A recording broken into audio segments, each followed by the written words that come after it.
Hey, it's Josh. Before we get started, I want to share some news. Congress just voted to claw back all federal funding for public media through the Corporation for Public Broadcasting. More than 1,500 local public media stations relied on these funds. A massive blow for local, independent, community-minded journalism everywhere, including here at Vermont Public, Brave Little State's home station. So here's the situation. Vermont Public faces a financial gap of $4 million over the next 2 years. That's 10% of our overall funding. This threatens Vermont Public's ability to deliver trustworthy news and provide emergency broadcast services, and also to fund shows you love, like this one. If you want to help, the best way to do so is to become a monthly donor. If you're already a monthly donor, you can increase your monthly amount to help us be prepared for whatever comes our way. Head to vermontpublic.org/donate to make your gift and take a stand for people-powered public media. And thank you so much for all your support. From Vermont Public and the NPR Network, this is Brave Little State. I'm Josh Crane. I'm sitting on my porch, surrounded by gardens. There are lots of flowers, and also a lot of bees buzzing about. If you're new here, on Brave Little State, we choose topics for our episodes based on questions that have been submitted and voted on by you, the audience. Often, the voting happens online, but we also visit communities around the state to host live, in-person voting rounds. Last winter, we went to Middlebury to do just that. And people were especially interested in a question about the fuzzy insects buzzing around Vermont this time of year. It was submitted by Curtis Mraz, and his question goes like this. What is Vermont doing to protect our pollinators? By the way, Curtis happens to be dating one of our colleagues at Vermont Public who helped put on the event. But it won fair and square, and the audience expressed a ton of enthusiasm for it.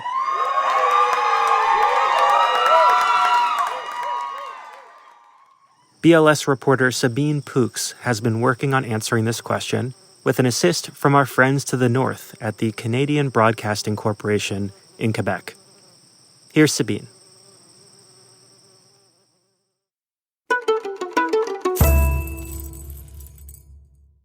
Ever since he was old enough to walk, Curtis Mraz was sent into his family's bee yards to work. It was like my summer job, was go living with Grandma and Grandpa in Vermont and work the bees. I didn't love getting stung, but I loved eating comb honey in the shade. Curtis is a fourth-generation honeybee farmer in Middlebury at Champlain Valley Apiaries. And today, just a few weeks before the honey extraction season shifts into high gear, we're driving to one of his bee yards in Weybridge. And you don't have any service here, unfortunately. That's great. This is like my favorite bee yard for that reason. No cell service, to be sure, but lots and lots and lots of corn. You're right across the street from a cornfield. Oh yeah, and this is like not uncommon. I mean, almost every one of our bee yards it's Addison County, so there's no way you can get away from it. The reason Curtis would want to get away from these fields is all about the pesticides the corn is sprayed with. Almost all of the corn in the U.S., including here in Vermont, is treated with a certain class of insecticide called neonicotinoids, or neonics for short.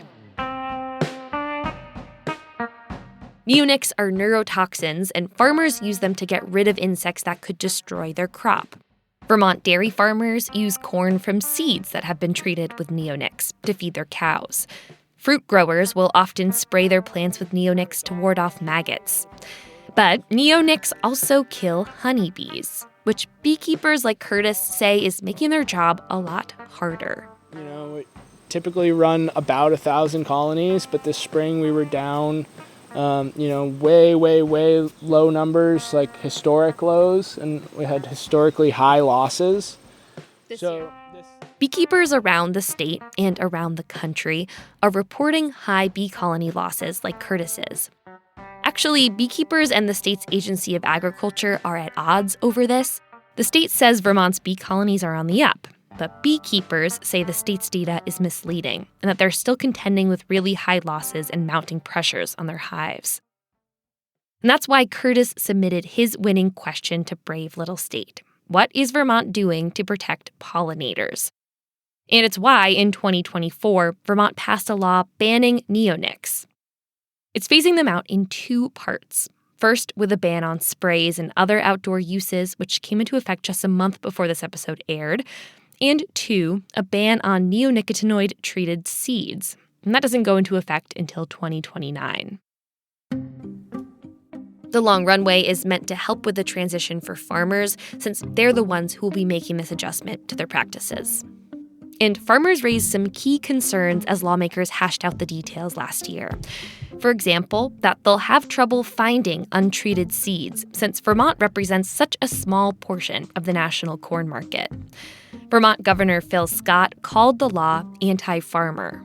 In his veto letter, Scott noted that nearly all corn grown in the U.S. is treated with neonics, and that banning this corn from being grown or used in Vermont could impact the dairy industry. Even now that the law has passed, the conversation isn't over. There are still details to figure out about how the law will be rolled out, how exemptions will be granted, and how the seed markets will adjust.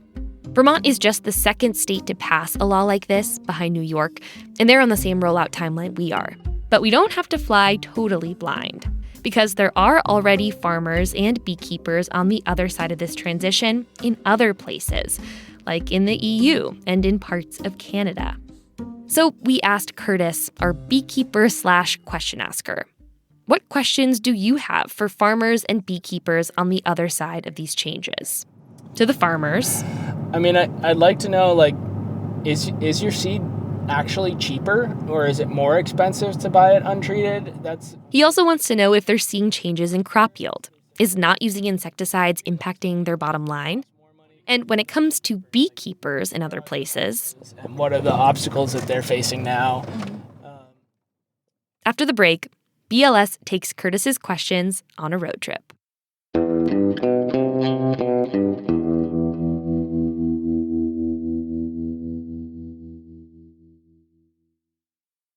Support for Brave Little State comes from Union Bank of Vermont and New Hampshire, a Vermont institution since 1891. Details on opening an account online at ublocal.com.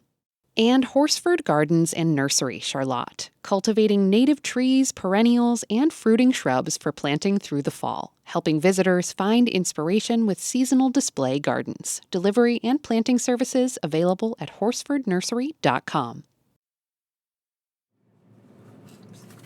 It's a classically Vermont day in late July. Everything smells a little like manure, and the farm fields seem to stretch out with a particular endlessness. We're stuck behind a tractor that's moving at a snail's pace in the one-lane road. Except this isn't Vermont. All the signs are in French. We're actually about 30 minutes north of the border, in Quebec. So we are out here in the Eastern Townships. Yes. How would you describe the Eastern Townships? The Eastern Townships are beautiful. You should definitely visit them if you get a chance. This is Ainsley McClellan. She's a public radio reporter in Canada and makes a podcast that answers listener-submitted questions about Montreal. Genius concept, by the way. Ainsley's done a lot of reporting here in the Eastern Townships, and she's showing us around. She says this region is known for its agriculture. There's a lot of wine and dairy production here. Township, some great cheeses from here as well. And of course, you also have producers who are growing corn and growing soybeans and all sorts of other things as well. Corn and soybeans, some of the main culprits when it comes to neonic-treated plants in Vermont. And it used to be true here in the Eastern Townships, too, until scientists in Quebec started sounding the alarm bells. Yeah, I believe that it was something that was talked about from maybe even as early on as, the 2010s. And talked about and fought over. In Quebec, this was all a bit, dramatique. Il y a une crise dans le milieu de la recherche sur les pesticides au Québec. Une enquête de Radio-Canada. Researchers were looking into neonics and finding that not only were they hurting bees here, but also that they didn't seem to have much of an impact on crop yield. Data that undermined the idea that those pesticides are important for farmers to use. And the grain and pesticides industries viewed that research as a threat. Researchers say they pressured them to stop working, and not long after, he was fired in January after providing information to Radio-Canada about the influence of private industry in the Quebec government even fired a scientist for sounding the alarm about private seed companies meddling in publicly funded research. That scientist was later rehired, and the researchers were able to publish their work. In 2018, Quebec passed a ban on neonics. Farmers were worried that the change would be a headache, like Angus McKinnon. Well, all our seed has that product on it. Angus is a seventh-generation farmer in Quebec, near the Vermont-Quebec border. Here he is talking to the CBC in 2018, the year the rules came into effect. And we will adjust. I know that it will add another level of bureaucracy to our work, and we are already cumbersomely overweighted with paperwork in our daily lives, but it's something that we're going to have to adjust to. I didn't know what to expect when they talked about restricting insecticide on the seed, because we'd had it for so many years. This is Angus speaking to us today in 2025. BLS intern Lucia McCallum and I visited Angus's family farm up in Quebec. We were joined by Ainsley, the CBC reporter who's been showing us around. The reason why we're here talking to you is because you were speaking with one of our shows. What concerns did you have about this at the time? What did you fear might happen? Well, it's the fear of the unknown, because we've been told for so many years you need insecticide and fungicide on your seed in order to have good germination and good start on your corn. So I'd been conditioned over 20 years. We need that. So my concern was, well, if we take it out, what's going to happen? You're kind of going into Angus farms with his brother, and one day, one of his 4 daughters will take over here. He grows soya and alfalfa and a lot of corn. He'll use most of it to feed his animals. The remainder will be sold as surplus. Taller than us. Yes, it is. This cornfield is full of stalks that reach over our heads. The corn's doing great in this warm, hot weather. Is this an insecticide or non-insecticide seed year? Oh, I'd have to look up in my books there. I couldn't tell you offhand. Well, so you don't need, Neonics aren't the only insecticide farmers use. And since 2018, when Quebec banned neonics and Angus did that interview with the CBC, he's done some experimenting with other chemicals, ones that hadn't been made illegal yet. And he says he can't really tell the difference between years when he treats his seeds and years when he doesn't. I've seen no negative effects of the non-use of insecticides on my seed in general. By the way, a few days after we spoke with Angus in Quebec, the Quebec government actually expanded its restrictions to include all insecticides, not just neonics. As for the answers to Curtis's questions, here's what Angus has to say. 1, is your seed cheaper or more expensive? Angus says his is actually cheaper, about $20 per bag, though that doesn't make a huge difference when he's buying at scale. 2, are there real crop yield differences? Again, Angus says no, at least not yet. That's backed by that research that was suppressed in Quebec, which showed that neonics are only necessary in about 5% of cases when it comes to corn and soy farms. But an important caveat for Angus is that it's still early. So the effect might not be seen right now, or in 5 years, but it might be 10 years. Maybe we'll be having a different conversation in 10 years. And that data doesn't extrapolate so neatly onto farms in Vermont, which deal with different and, at times, riskier conditions in the field, and which have different needs for the corn they do produce. Researchers at the University of Vermont Extension are doing some Vermont-specific seed trials now. What would you say to Vermont farmers about this transition that's coming up? I would say accept it. Be responsible. Look forward, not back. We have a responsibility towards the environment, just like everyone else, and we have a role to play.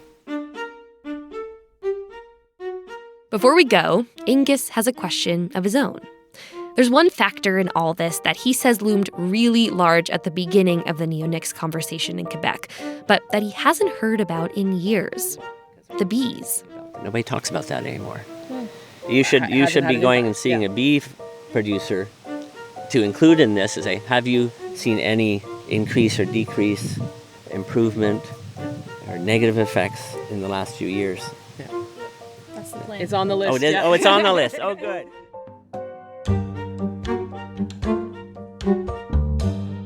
That's after the break.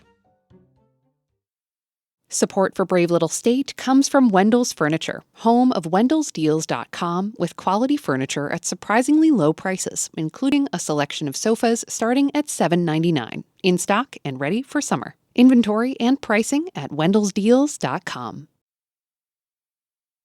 Vermonters will be familiar with the massive Lake Memphremagog from its southern end near Newport. Well, on the northern end, in Quebec, there's a town called Magog. It's not far from Angus's farm, and today the air is hazy with smoke from wildfires. Beekeeper Nico Coallier says the smoke makes a difference for his bees. I've noticed that every day I go after a bad air quality sequence, they're very quiet. They don't fly as much. Nico has been a beekeeper in Quebec for 9 years and has been selling his honey for 4. He lives near Sherbrooke and has hives all over the eastern townships. We're here at one of them, tucked behind a grove of trees up a dirt road. Nico's not dressed like you might expect a beekeeper to be dressed, in one of those big, white, impenetrable suits. Rather, he's in a t-shirt and shorts, aviators, and a pair of Crocs. It's my beekeeper suit. Yeah, there you go. Because I don't dress up too much, because my bees are quite nice, so yeah. Sweet. When he's not keeping very nice bees, Nico also runs a data company. It's called Nectar, and it's a software that allows beekeepers to track their hives to see what's working and what's not. With Nectar, we track currently about 300,000 colonies, so that's around 10% of the hive in North America, and we're still growing. And he says what he's found from monitoring hives and talking to beekeepers in Quebec has not been encouraging. I think it gotten worse in the last few years, so it's hard to know if it's because of what it is, like what's the driver of it right now. On the whole, honeybee health in Quebec is still trending down. Nico says that could be due to a lot of factors. Pressures from things like climate change and increases in disease. But he also says it could be at least partially due to the fact that neonics aren't totally out of the picture. Yeah, so I'll try to be not too pessimistic about the law, because the thing is that they left a big backdoor to it. Nico struggles with one part of the law that he sees as a sort of loophole. Farmers can still use neonics if they get a prescription from an agronomist or crop scientist, who sometimes have ties to the pesticide industry. Now, it's hard to find information on just how often farmers are actually asking for and getting those exemptions. The use of seeds treated with neonics has dropped precipitously in Quebec, according to the local government, so there probably aren't a ton of those exemptions being handed out there. But exemptions for neonic sprays seem more common. Sales for at least one type of spray have remained steady since the ban went into effect. By the way, Vermont is putting together its own exemption process. Farmers will have to go to the Agency of Ag for permission to use neonics, and they'll have to show that they're at risk of losing a lot of their crop without it.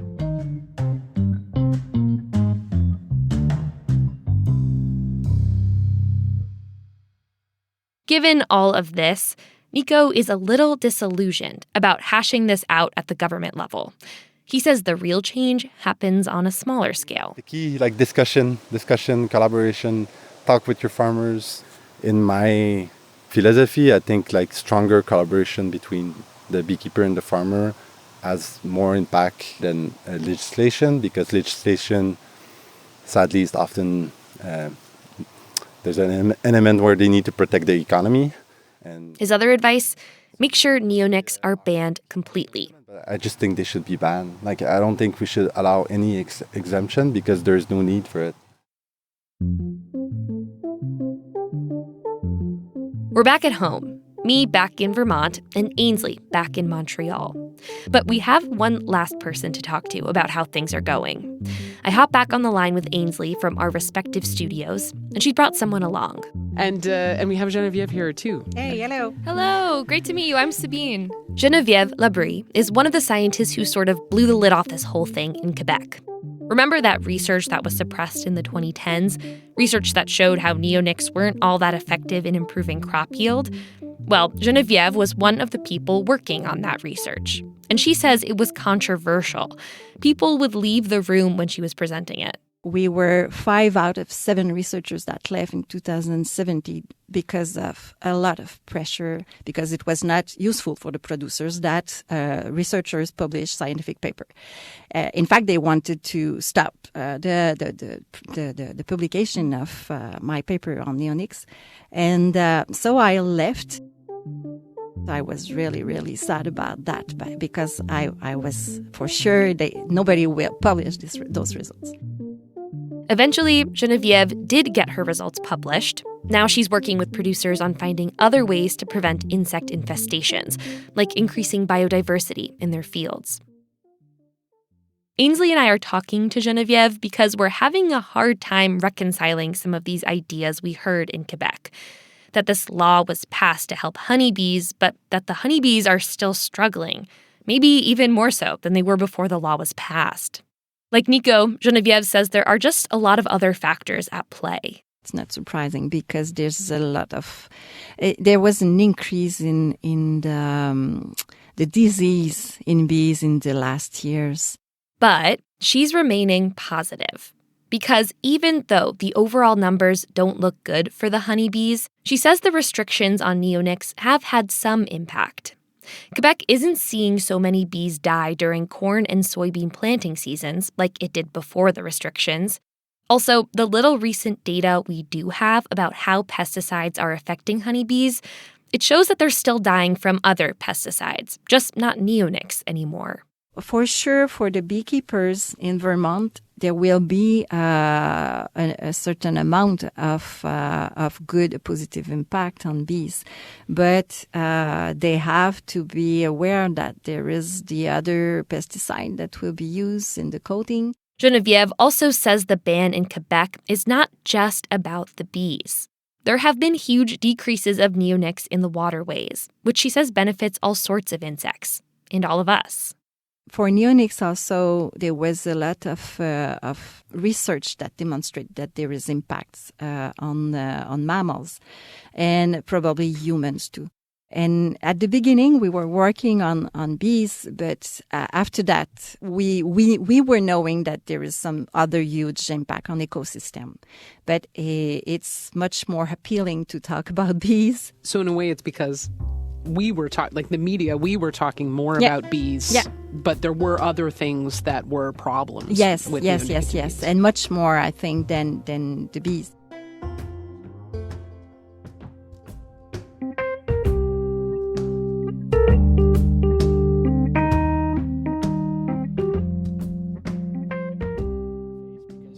My grandfather has always said, like, you do not need to explain the importance of a pollinator to a farmer.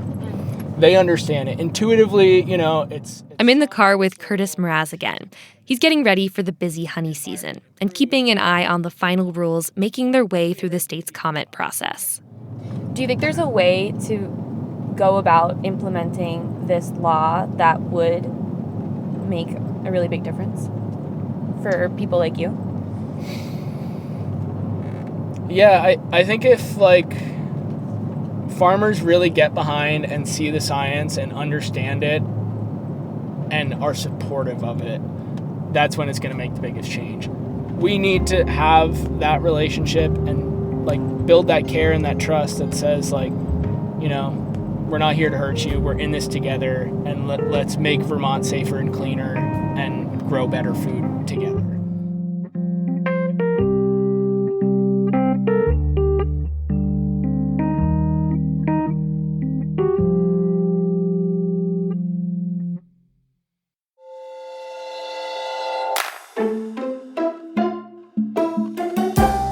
Thanks for listening to the show, and thanks to Curtis Mraz of New Haven for the great question. We'll be back in a couple weeks with our 8th annual Brief History of Vermont Road Names. Make sure you're following Brave Little State in Spotify, Apple Podcasts, or your other favorite podcast app so you don't miss it. Those apps are also great places to listen to any of our previously released episodes. We're fast approaching 200 of them. I can absolutely guarantee you that you will find a bunch of stuff in there related to something you're really curious about. Like, say, fire towers, poor farms, witch windows, wastewater, restaurant workers, intentional living, dating, the long trail, composting, F-35s, all of that, and so much more. Find Brave Little State wherever you listen to podcasts. And if you have a question you want to submit to the show, head to our website, bravelittlestate.org. This episode was reported by Sabine Pooks, editing and production from the rest of the BLS team. That's Burgess Brown and me, Josh Crane. Additional support from Ainsley McClellan, journalist at CBC Montreal and the host of a podcast called This is Montreal, which is also built around listener questions. Think of it like Brave Little State's cool Canadian cousin or something like that. There's a link in the show notes. Go check it out. And Ainsley, thank you so much for your help with this episode. Our intern is Lucia McCallum. Angela Evansy is our executive producer. Theme music by Ty Gibbons. Other music by Blue Dot Sessions. Brave Little State is a production of Vermont Public and a proud member of the NPR Network.